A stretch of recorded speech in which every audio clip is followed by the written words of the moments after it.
Hello, everyone. Welcome back to another live session presented by the Aussizz Group. My name is Tirth. I'm an education consultant at the Aussizz Group Perth. And today's topic video is the student visa extension if you are applying within the Australia. So before we start the session, I would like to, everyone to explain that the why the students are in a situation where they needed to apply for the student visa extension. When the students came in Australia, sometimes it's a bit overwhelming for them, the new study system. They are struggling with the accommodation and the finding the part-time jobs. And because of all of this scenario, sometimes students are in a situation where they needed to change the course. They had to change their education provider. Sometimes the students are facing the medical situation where they are not able to study, so due to it they needed to defer the course. Or sometimes just because of the academic requirement, they are not able to fulfill the assessment criteria and they fail. So because of all of these reasons, their new study gets extended, and their current visa is not allowing them to finish within the timeline, so they needed to apply for a student visa to allow them to finish. So if you are in this situation, then this session is for you. So let's start the session. So first we uh, understand that how much it's going to cost you when you apply for a student visa within Australia. So if you are applying first time in Australia for your visa extension, and only you are the main applicant, there is no dependent, then the base application charge before the surcharge is $710. If your spouse or de facto partner is here in Australia with you or outside Australia who would like to join in your student visa application, and when you add them, then it's going to cost additional $530. And if you have any dependent child in your visa application, then each under 18 child, it's going to cost you $175.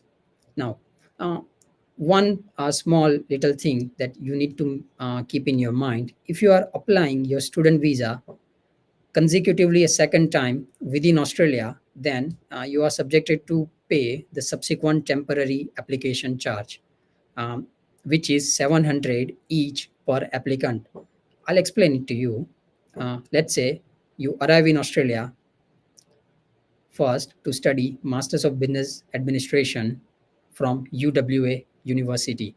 Then you change your provider to a different, for example, Kaplan Business School, and you needed to apply for a visa extension. Now you are in a situation where you need to apply one more time. So during this second time, your final visa application charge would be 710 plus 700 additional subsequent temporary application charge. So make sure you avoid these things. Make sure you try to pass all of the units so that you do not need to keep on extending the student visa, because it's gonna get expensive every single time. Second thing, at the moment, the visa processing time for the student visa, if you are applying a student visa into a higher education sector, for example, if you are studying a bachelor's, master's, or a doctorate degree, then um, as of today, right now, the global visa processing time is the 71 days for the 90% of the application. If you are applying your student visa application under the vocational education and training sector, which is VET, mainly certificate, diploma, or advanced diploma level courses, then 90% of the student visa applications are assessed within 83 days. And if you are applying under the LE course category, then it will take 55 days for 90% of the applications. So what visa you must hold when you apply for your student visa extension? Now, most likely you will be on the student visa as discussed. However, sometimes we get a lot of applications where initially student miss is their visa expiry date. Sometimes they are not aware about their actually visa expiry date. So the Department of Home Affairs gives you a additional 28 days to apply for a student visa within Australia. But it's a once in a lifetime. So you still have additional 28 days even after your student visa has expired. Students, try to make sure you are not applying your student visa on this grace period, because when you lodge this visa application, you will get the bridging visa C. Now, when you get the bridging visa C, you are not allowed to work. You are do not also have a travel right. So during these difficult times, it would be very difficult for any student to survive in Australia without part-time work rights. And let's say if you had to go to your home country on urgent basis, you will not have the travel right. So do not miss your visa expiry dates. Try to lodge your student visa before the your actual visa expiry date.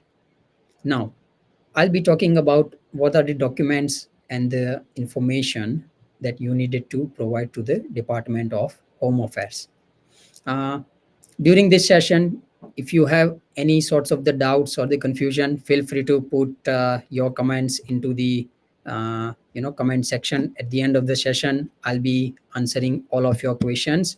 And also, uh, you can email me, or you can contact our nearest offices. So let's jump back to the session. So we'll be discuss about the what are the documents and the informations to be provided to the Department of Home Affairs for the student visa extension. The very important document is the confirmation of the enrollment, which stands for the COE. Every single time you change your course, you get a new confirmation of enrollment. Now, before you apply for the visa extension, students, I would like to inform you that you confirm with your education provider that uh, you is your current active COE is active or not, and is your current COE will allow you to finish your course. What I mean by saying is that if the current COE is not going to allow you to finish your entire course which you are supposed to finish, then again in future you will need to apply for another student visa extension. So before you start your extension process, contact your university or college and get the updated COE. Now, sometimes you students realize that their visa is expiring, in next couple of days, and they do not have enough time to get the updated confirmation of enrollment. And because of the time delay, sometimes they do not get the chance to get updated COE. Don't worry, you can still apply for the student visa based upon your uh, final unconditional sign offer letter. So you are not depending upon the university or college if you do not have your COE, but make sure you have your final sign letter of offer. Based on that, you can still apply for your student visa extension in Australia. Second very important document is your passport. I come across with a lot of students where their passport is expiring in the next couple of months, and they apply for a student visa. Now, students, make sure your passport is valid for more than 6 months when you apply for a visa extension. If your passport is expiring very soon, you can still apply for the visa extension, but you contact your embassy, apply for the passport renewal, and if your visa is in the process, you can later on, once you receive the new passport, you can apply for the your application update. Now, during this visa application process, you can also add your family members, like means to join accompanying you. You can only add accompanying members, your spouse or de facto partner, or your kid to join you here in Australia. So if your partner is outside Australia and you would like them to join during your stay here in Australia on the student visa, this could be a right opportunity for you to add their application along with you, so that you do not have to lodge the separate application for them, which is the student subsequent entrant application. Now, when you apply for a student subsequent entrant application, that application takes a slightly longer duration than the student visa application. So if you want to add spouse or de facto partner or your child, this could be the right opportunity for you to lodge their application. So many times during my career, I come across with one particular questions, where the students inform me that they are expecting a baby, or the baby is born in the Australia. Now, what to do once the baby born in the Australia? First and foremost, when the baby is born, get the Australian birth certificate from the relevant authority. Once you get the Australian birth certificate, contact your embassy and apply for the baby's passport. Once you receive the passport, you need to fill up the form 1022. It's called Notice of Change in Circumstance. Once you fill up that form, you need to fill one more form. It's called 1229 form. It's consent to grant an Australian visa to a child. Once you fill up these two form and have these two documents, you can update in your ongoing application, or if your visa is granted, you simply need to email to the Department of Home Affairs, and they will issue a visa grant letter for the newborn baby. Excuse me.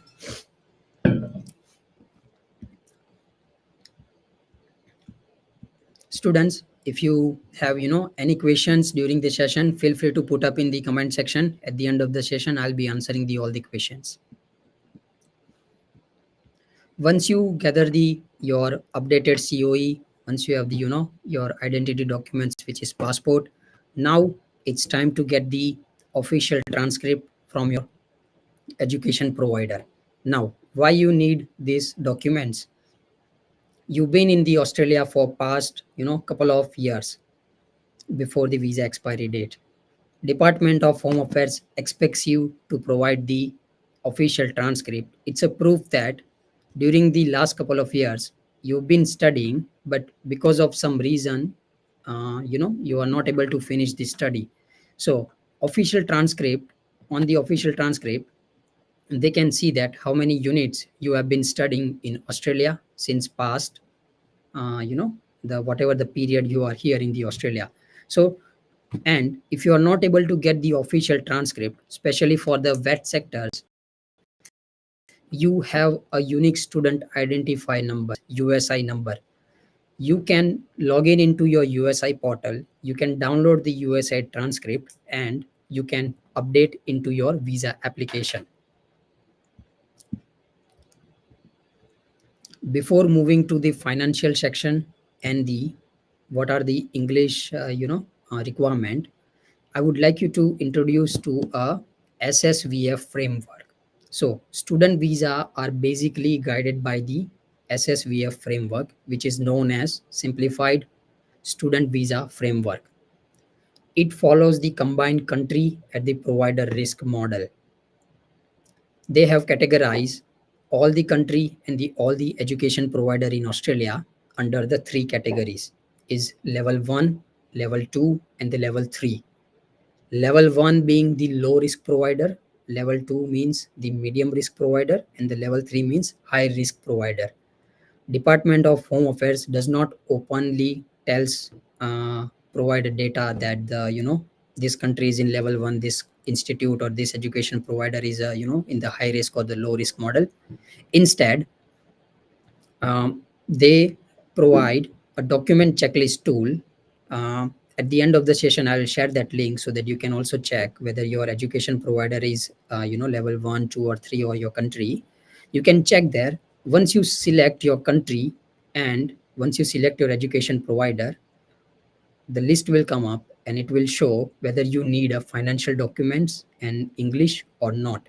So if you do not need, then you are under the streamline category. So once you are in streamline category, you do not need to provide financial documents and the English language proof. But if you are under the regular category, then you need to provide finance and the English language proof. So make sure before you apply for the visa extension, you are aware that whether or not you need to provide funds and English or not. Now, I'll be explaining about the how much financial documents and what is the amount you need to show to the Department of Home Affairs if you are under the regular category. For the main applicant, living cost is the $24,505. So how the funds are calculated, let me explain you that before. You need to show the main applicant's living expense. You need to show the 1 year travel expense, 1 year tuition fee and the travel expense. For example, if there is a student who is studying Masters of Business Administration, wants to apply for a student visa extension for a 1 year, and the 1 year tuition fee is a $30,000, then the total funds would be 30,000, which is the 1 year tuition fee, 1 year living expense, which is defined by the Department of Home Affairs, is the $24,505. Since the applicant is onshore, then the travel expense would be only the $1,000. So 24,000 plus 30,000 plus 1,000, which comes down to somewhere around $55,000 to $56,000. So that money the applicant needs to show. Now, along with the main applicant, if there is a dependent, then apart from the all the costs that I explained it to you, now for the dependent, we need to additionally show 8,574 living expense. Now, if the applicant has a child who is under the 5-year-old, and we need to apply for a student visa extension for them, then you need to show additional $3,670, which is the living expense for the child who is the under 5-year-old. Now, if the child is above 5-year-old, means the child is the school going applicant. Now, on top of the child's living expense, you need to also show the school living expenses, which is $9,661. So together you need to add main applicant's living cost, dependent's living cost, child's living cost, and if the child is school going, then you also need to add the school going annual cost and the travel expenses for each applicant, which would be $1,000 each. And if they are outside Australia, if you are applying, they are outside Australia, then it would be a $2,000. Now, what are the financial documents are accepted by the Department of Home Affairs? Once you figure out how much funds you needed to show, you need to provide a liquid money to the Department of Home Affairs. Means you need to prove that you have enough excess of the money for your living expense, tuition fee, and a travel when you apply for your student visa. Now, make sure you have the liquid money that you are showing is at least 3 to 6 months old. You can, if someone is sponsoring you, there is no particular definition that the sponsor has to be your blood relative, but it is advisable that the sponsor is your blood relative. I'll explain it to you why later on in the GTE section, which is the SOP that you need to provide. But make sure it's someone is your relative, so that then under the bank you can provide their bank statement for the liquid money. You can provide the fixed deposit. You can provide the education loan or any sorts of the loan. Then you can also provide the sponsor's income proof. Now, why you need to provide an income proof? To prove that where the money in the bank statement or fixed deposit or the the education loan that you are taking. So to prove that, once you provide these two, you need to have a affidavit of support or a statutory declaration if the sponsor is onshore, uh, to make a statement that they are your blood relative or any sort of the relative, and they are happy to support your student visa application, and they will be sponsoring you. So it's a document that you need to provide, and the ID proof of the sponsor to prove the relationship between you and them. So I hope it's clear for everyone about the funds requirements, that you need to show the living, travel, and the 1 year tuition fee. If there is a dependent, then the dependent's living. If there is a kid, the kid's living. And if it's a school going, then the annual school cost. Now, what are the English requirements for the student visa application? To apply for a student visa, uh, the minimum English score is IELTS equivalent 5.5 band. If you are providing the PT examination, which is quite popular in Australia, you need to have a minimum 42.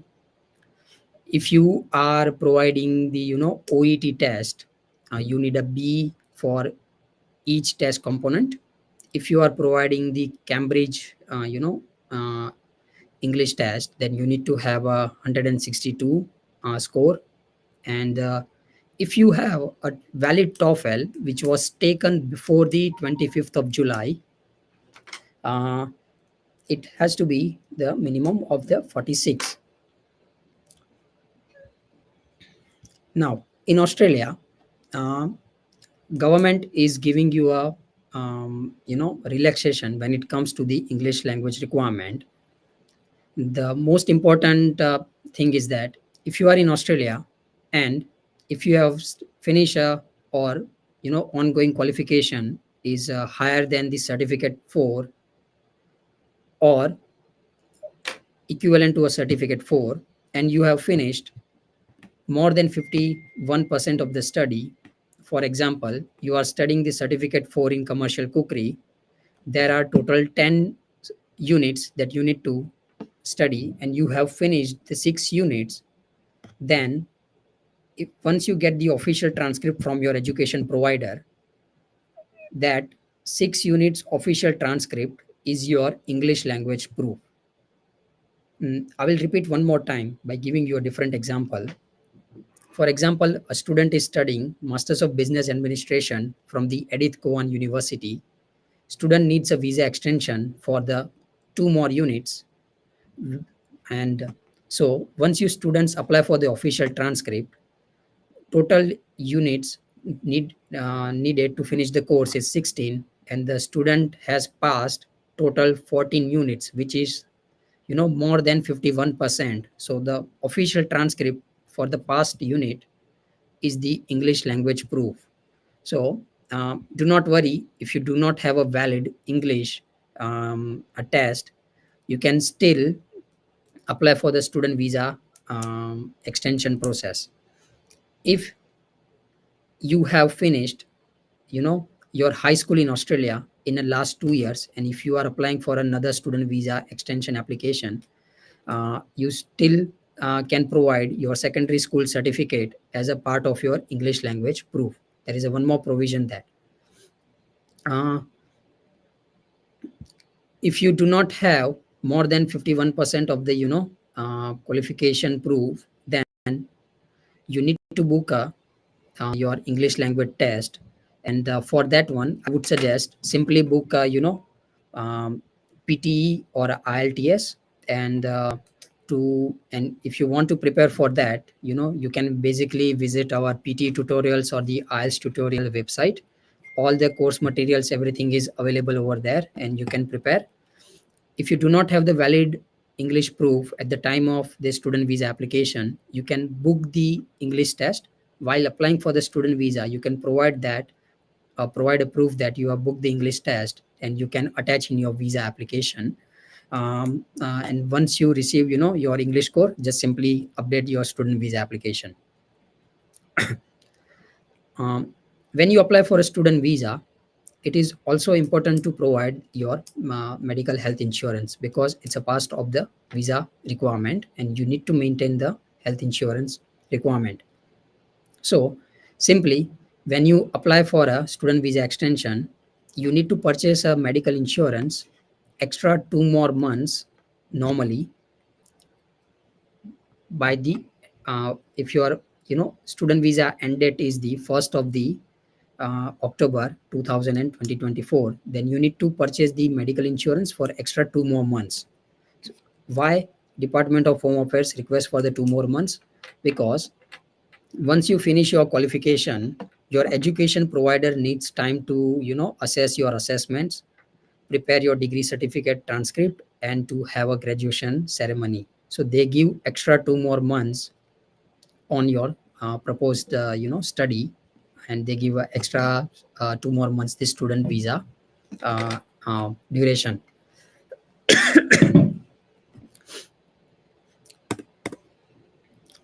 When you submit your student visa application onshore,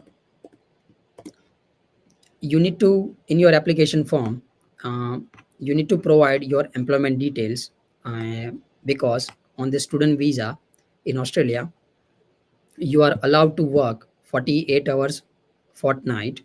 And if you have a dependent, then also dependent has a work right. So make sure whatever the part-time jobs that you are doing on your student visa, do not forget to add in your student visa application. Now, uh, there are mainly two conditions which are related to a student visa, especially on the employment basis. It's 8104. This condition is mainly for the student visa dependent holder. Means the family member of the student visa holder cannot work before the student's course starts. Okay. And if you are studying the masters, main applicant is studying the master's course, then and only they can work full time masters or a higher qualification. Otherwise, if you are studying bachelor's, diploma, or certificate level course, the dependent visa holders cannot work full time. Even during the main applicant, when is not studying, there's a study is in the study break is going on, still the dependent visa holders cannot work full time. They only have the 48 hours fortnight work restriction, and they can only start working once the primary applicant's course starts. Now I'll be talking about 8105 visa condition. It's applicable to the primary visa holder, means the main applicant, the person who is studying. This condition means that you cannot work in Australia before your course starts. But since you are applying for the student visa extension, you will get the bridging visa. Your course has been already start. You just apply for the extension. Means you can work on the bridging visa. But if you are newly arrived student, your course is not started, then you cannot work before the course starts. You can only work 48 hours fortnight when your study is in the session. If there is a semester break, contact your education provider, get a letter from that your study is not in the session, and then you can work full time. Why I'm suggesting that? Because sometimes employer ask for a proof that there is a break in the session. If you are a master by research or a doctoral degree visa holders, then you can work full time. You do not have any work restriction at all. Now, once you prepare all the documents, your COE, your passport, your official transcript, once you get your medical insurance, everything, now it's time to prepare your GTE statement. Now, GTE statement, widely known as the SOP, you need to attach in your visa application, and I'll explain it to you what you need to write in the GTE. GT is basically a document where you explain to the Department of Home Affairs that in this student visa extension that why you are seeking for a student visa one more time. So you will be writing that um, why you arrive in Australia. Initially, you came on some to study something, or you are still doing some the same course, but due to some reason you are not able to finish your study within the given time frame. Now you are looking for a student visa so that you can finish your study. So this is these are the things that you are going to write in your GT statement, and you'll be explaining about the all the reasons why you are not able to finish your study. If you are working somewhere, you are going to write about your employment details. You are going to write about what are the ties for you in your usual country of residence. What are the economic situation in your home country or the currently in the Australia. What are the employment opportunities for you available once you finish your course. What are your career plans. How the course that you are going to studying is going to help you. What is the value that this course is bringing in your life. So the Department of Home Affairs assess the GTE is that they want to make sure that the GTE requirement is used to make sure the student visa program is assessed as intended. The student visa program is not a way for international students to maintain ongoing residency in Australia. Means Department of Home Affairs wants to um, you know restrict the applicants, those who are keep on applying for a student visa again and again. So they want to make sure that the students who are using the student visa program, their motive is to gain the quality education, not to just abuse the system. So once you prepare your GT statement, you prepare all the documentation. Once you lodge your in Australia, you will have the bridging visa A. Once you have the bridging visa, so the bridging visa A will act as a bridge between your previous student visa and the new student visa, which is going to get granted, means till the further update. During this bridging visa A period, uh, you will maintain your lawful status here in the Australia. You will be able to study and also work part time, uh, but you will not have the travel rights. So during this period, if you are planning to go to outside Australia, you need to submit a separate application for the bridging visa B. Now the bridging visa B will allow you to come back in Australia. Now this will cost additionally some money, but it's highly advisable that you know do not travel until and unless it's necessary. But if it's necessary for you, then apply for a BVB and then travel. Once you submit your visa application, you need to undergo through the medical examination. Now, inside Australia, you can book your medical examination once you have the HEP ID. And once you have the HEP ID, you simply just need to go to the Bupa's website. It's a medical examination provider. Bupa is managing the all the health examination in. You need to book a 501 and 502 health examination, which is the chest X-ray and the medical examination, and it will cost somewhere around $380. And then once you've done the medical examination, you just simply needs to wait for the further update from the Department of Home Affairs.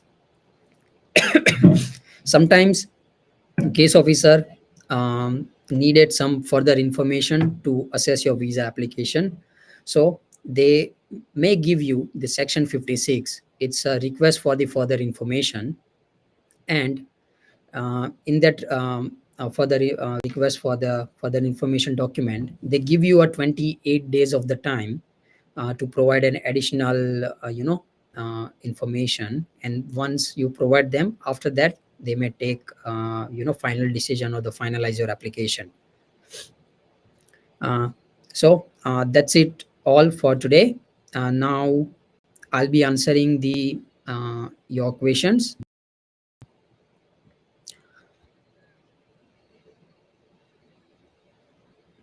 The first question is from the question is, please tell how many days it takes after the S56 request. It's been 23 days today, but the status is further assessment. Uh, um, See, there is no particular given timeline on the Department of Home Affairs. After how many days the case officer takes to finalize the application once you submit the requested documents. Uh, so, what I would suggest, just wait for a couple of more days, and your application. They will provide the further outcome on your application.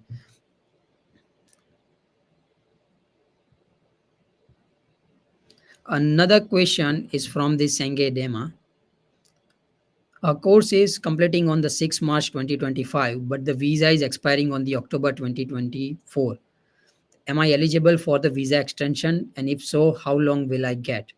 Um, you do not need to worry about your visa extension at the moment. You have a valid visa till October 2024. Um, what I would advise is that you submit your visa extension application um, around 3 to 4 months before your visa expire, and no need to worry about if you are not breaching any condition. And your new course is gonna finish on the 6th of the March 2025. So you need to make sure you purchase the uh, OSHC till 6th of May 2025. That will be your new visa expiry date once you submit your visa application. Another question is from the Anurag. Uh, Anurag, this is related to your question is related to a migration related. I'm not a migration agent. I'm not the right person to guide you for your PR related process. What I would suggest, you consult your nearest Aussizz branch, and someone from our team will get in touch with you, or you book an appointment with our migration agent. They will guide you better on your migration related matter.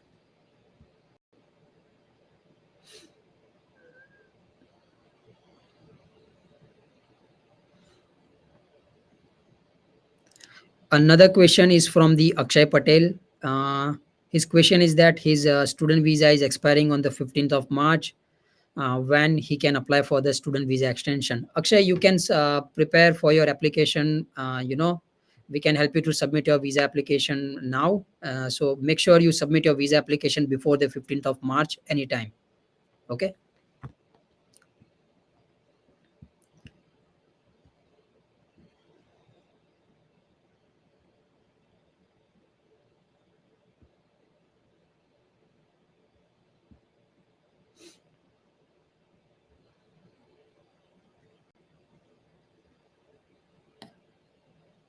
Another question is from the Aman. Aman, your question for your brother-in-law is about the migration-related matter.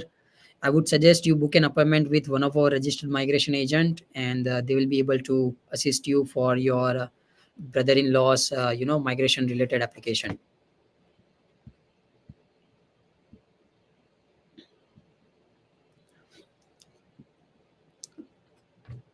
That's all, everyone. Thank you so much for joining the session, which is related to a student visa extension. If you have any further questions or the confusion, you can contact me. My email address is in the comment box, and my contact number is also there. And you can also reach out to your nearest Aussizz. You can consult with our student visa consultant and the education consultant, and they will be able to help you with your student visa application. That's all for today. We'll see you in the one more live session with the new topic. Till then, thank you for joining. Have a good day.